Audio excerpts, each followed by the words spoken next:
వన్యప్రాణుల సంరక్షణ అనేది ఇప్పుడు ప్రధానంగా ప్రస్తావనకు వచ్చిన అంశం. ఎగ్జాక్ట్లీ. అయితే గతంలో ఏ విధంగానైతే మనం మొత్తం తెలంగాణ సమాజం మొత్తము విద్యార్థులు అదేవిధంగా మచ్చల జింకనే కంచగచ్చిబౌలిని రక్షించిందని చెప్పుకోవచ్చు మనం.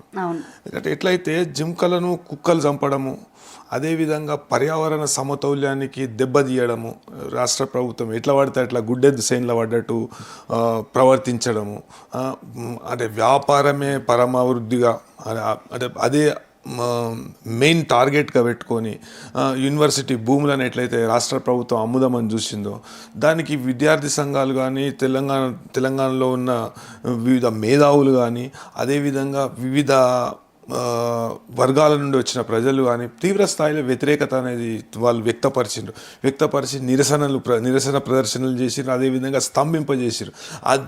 ఈ విషయాన్ని గుర్తించిన ఆ దేశంలో ఉన్న అత్యున్నత న్యాయస్థానం సుప్రీంకోర్టు దీని మీద ఎటువంటి అంటే పనులు చేపట్టరాదు. ఇప్పుడు మనం ఇప్పుడు చూస్తున్నాం, నిన్న మొన్న పదుల సంఖ్యలో మచ్చల జింకలు అనేటివి మన దామగుండం అడవిలో చనిపోతున్నాయి.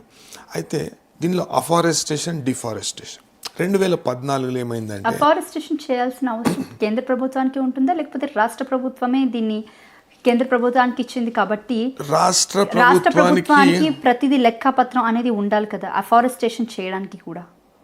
దీనిలో కంపల్సరీ అఫారెస్టేషన్ అని గతంలో కేసీఆర్ గారు అధికారంలో ఉన్నప్పుడు 10 సంవత్సరాలు దీనిలో కొన్ని షరతులతో కూడిన ఒప్పందాన్ని మనం కేంద్ర ప్రభుత్వంతో చేసుకున్నాం.